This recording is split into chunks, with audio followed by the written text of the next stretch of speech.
gudang garam. Gudang garam Ya, gudang garam. Pernah tidak kamu membayangkan bagaimana jika gudang garam harus tutup atau bangkrut?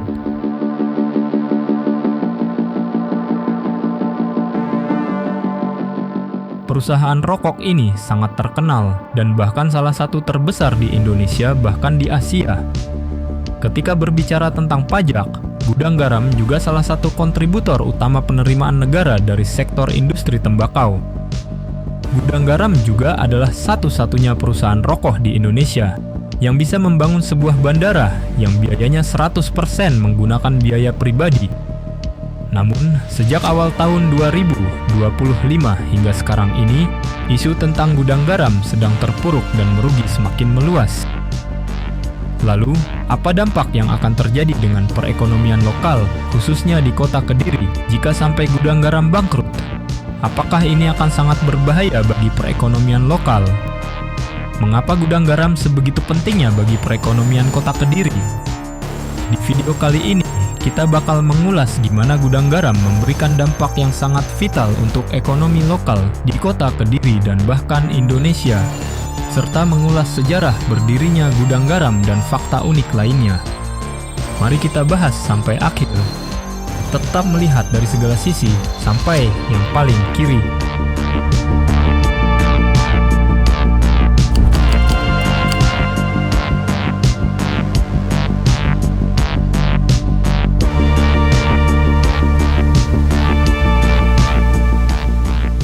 Pasti kita semua sudah pernah mendengar nama pabrik rokok Gudang Garam. Gudang Garam didirikan oleh Choa Ing Hwie atau yang biasa kita kenal dengan nama Surya Wonowijojo. Surya Wonowijojo lahir pada 15 Agustus 1923 di daerah Fujian, Tiongkok. Kemudian, ketika Surya masih berumur 3 tahun, Surya berimigrasi ke Indonesia bersama keluarganya. Di Indonesia, Surya pertama kali menetap di Sampang, Madura. Sudah sejak kecil, Surya sudah bergelut di industri rokok. Ia pun juga sempat bekerja di pabrik rokok Jap 93 milik pamannya, yaitu Choa Kok Jiang. Rokok Jap 93 saat masa itu merupakan salah satu pabrik rokok paling terkenal di wilayah Jawa Timur. Berkat kerja kerasnya, Surya pun terus mendapat promosi hingga akhirnya menjabat sebagai direktur di pabrik rokok milik pamannya, yaitu Jap 93. Bukan cuma privilege dari keluarganya, tetapi dia juga pekerja keras dan untungnya ia juga bisa memanfaatkan privilege.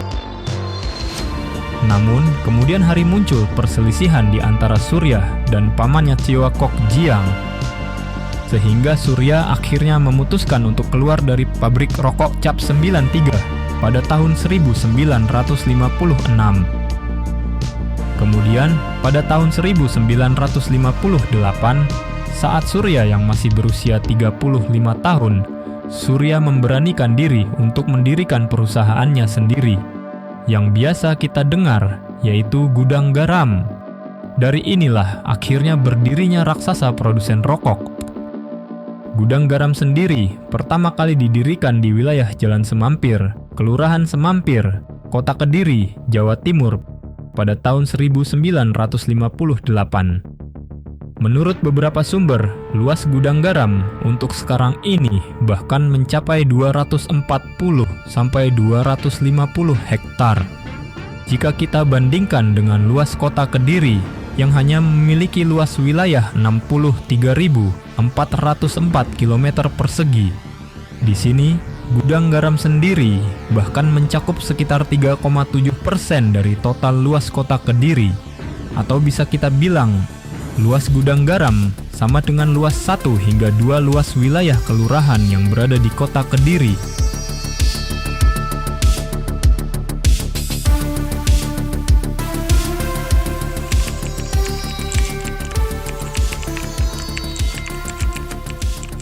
Kita semua tahu bahwa Gudang Garam menjadi salah satu pabrik produsen rokok terbesar di Indonesia, bahkan di Asia.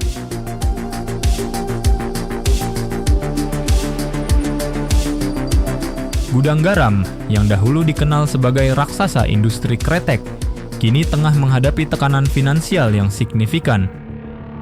Dilansir dari sumber resmi Annual Report Gudang Garam 2024, ternyata jumlah total karyawan Gudang Garam pada tahun 2024 mencapai 30.308.000 orang. Dilihat dari besarnya jumlah karyawan yang bekerja di Gudang Garam, pada tahun 2024, Gudang Garam bisa melakukan penjualan sebanyak 53,1 miliar batang rokok. Atau jika dihitung, maka total pendapatan Gudang Garam pada tahun 2024 mencapai 98,7 triliun rupiah. Namun ternyata, total pendapatan Gudang Garam pada tahun 2024 itu justru turun sebesar 17,1%. Jika kita bandingkan dengan total pendapatan pada tahun 2023. Sebab, pendapatan Gudang Garam pada tahun 2023 bahkan mencapai 119 triliun rupiah. Penurunan laba ini salah satunya disebabkan oleh kebijakan kenaikan cukai rokok sebesar 11% pada tahun 2024 untuk tahun kedua. Kenaikan cukai rokok ini dimaksudkan sebagai bagian dari strategi pengendalian konsumsi rokok dan perlindungan kesehatan masyarakat. Namun, di sisi lain, kebijakan ini memberi tekanan besar pada struktur biaya perusahaan rokok, termasuk Gudang Garam. Selain itu, serta juga karena maraknya peredaran rokok-rokok ilegal tanpa cukai yang masih beredar luas di kalangan masyarakat. Hal ini disebabkan karena kurang tegasnya dari pihak pemerintah untuk penindakan tegas terhadap rokok ilegal ini. Kendati demikian, Gudang Garam masih menjadi salah satu raksasa pasar rokok dalam negeri. Berdasarkan hasil riset data oleh Nielsen, bahkan masih sebesar 17,4% konsumen rokok Indonesia tetap memilih produk-produk dari Gudang Garam. Tetapi, tidak bisa dipungkiri juga persaingan yang ketat antar kompetitor lainnya juga perlahan membuat dominasi Gudang Garam menurun. Meski penurunan laba tahunan sangat signifikan, untuk membuat kesimpulan bahwa Gudang Garam akan bangkrut dalam waktu dekat adalah kesimpulan yang terlalu dini. Sebab, Gudang Garam masih memiliki sejumlah kekuatan fundamental yang belum runtuh. Seperti masih memiliki aset tetap yang besar, termasuk pabrik, gudang, dan lain-lain. Serta perusahaan ini juga masih memproduksi dan memasarkan produk dalam skala besar. Selain itu, Gudang Garam juga memiliki reputasi yang kuat sebagai perusahaan keluarga yang konservatif dalam ekspansi dan manajemen risiko.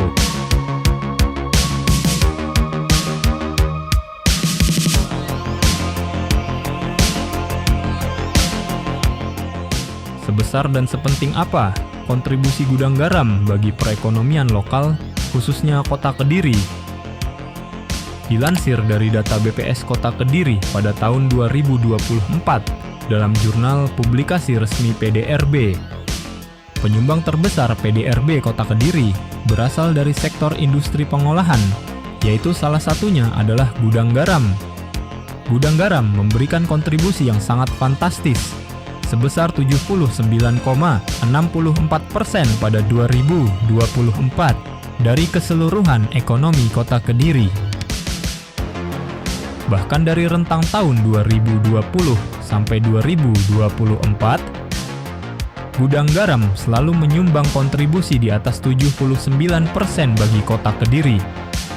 Lalu, untuk sisanya, perekonomian Kediri ditunjang dari sektor perdagangan, jasa, informasi komunikasi, penyediaan akomodasi, dan makan minum.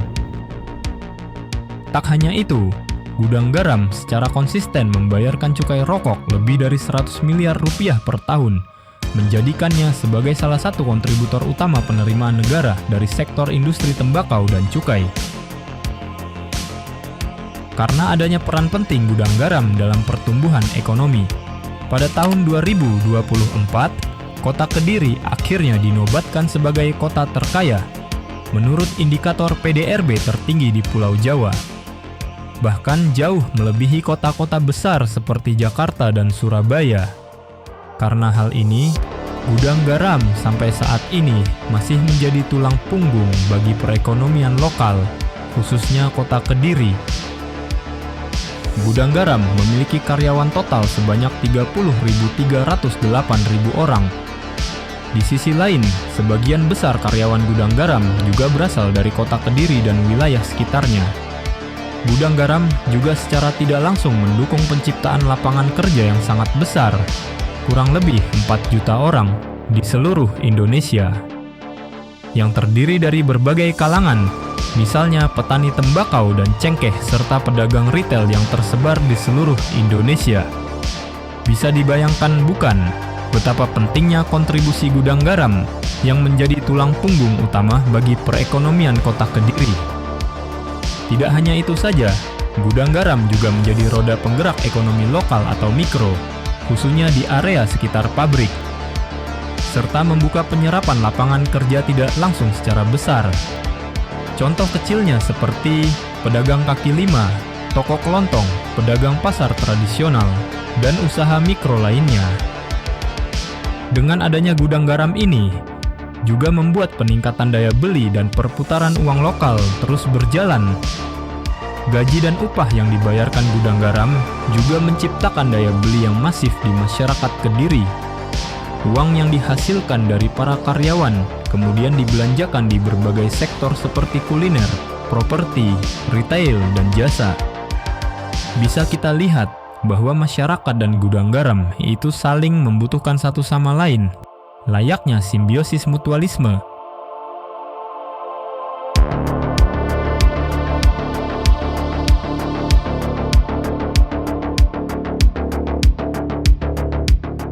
Bagaimana jadinya bila pabrik rokok bisa membangun bandara sendiri? Gudang garam bukan cuma berani, tapi juga jadi yang pertama dan satu-satunya perusahaan rokok swasta yang biayain 100% pembangunan bandara. Jadi gudang garam bukan hanya memproduksi rokok saja, tetapi juga sudah membangun sebuah bandara, yaitu Bandara Internasional Doho, yang berlokasi di Kabupaten Kediri, Jawa Timur. Dilansir dari web Kemenkeu, bandara ini merupakan salah satu bandara yang pembangunannya 100% dibiayai oleh pihak swasta. Proyek ini didukung oleh PT Surya Doho Investama atau SDHI, yang merupakan anak usaha dari gudang garam. Bahkan, untuk biaya yang dikeluarkan juga sangat fantastis, dengan total investasi mencapai 13 triliun rupiah. Selain itu, bandara ini ternyata juga masuk dalam Proyek Strategis Nasional atau PSN. Pada tahun itu, pembangunan Bandara Doho sendiri sudah direncanakan sejak lama dari tahun 2018. Namun, proses pengerjaan dimulai pada tahun 2021 sampai 2023. Kemudian, Bandara Doho Kediri secara sah diresmikan pada 18 Oktober 2024. Tahu tidak kalian, selain Bandara Doho Kediri, gudang garam juga sedang mengerjakan proyek pembangunan jalan tol. Dilansir dari web resmi Badan Pengatur Jalan Tol dari Kementerian Pekerjaan Umum, proyek jalan tol Kediri sampai Tulungagung yang memiliki panjang hingga 44,17 km ini ternyata diinisiasi oleh PT Gudang Garam melalui dari anak perusahaannya, yaitu PT Surya Sapta Agung Tol. Total nilai investasi proyek ini ditaksir mencapai sekitar 9,92 triliun rupiah. Proyek jalan tol Kediri Tulungagung ini direncanakan mulai konstruksi pada kuartal 2 pada tahun 2024 dan ditargetkan bisa beroperasi pada kuartal 3 tahun 2025. Proyek jalan tol Kediri Tulungagung juga direncanakan sebagai bagian dari sistem penghubung jalan tol Trans Jawa. Selain itu, juga menjadi proyek pendukung untuk akses menuju Bandara Doho Kediri itu sendiri. yang juga telah selesai dibangun oleh pihak Gudang Garam pada tahun 2024. Bisa disebut juga bahwa proyek Bandara Doho Kediri serta proyek Jalan Tol Kediri Tulungagung merupakan proyek yang saling terhubung dan terintegrasi agar akses roda transportasi saling dipermudahkan.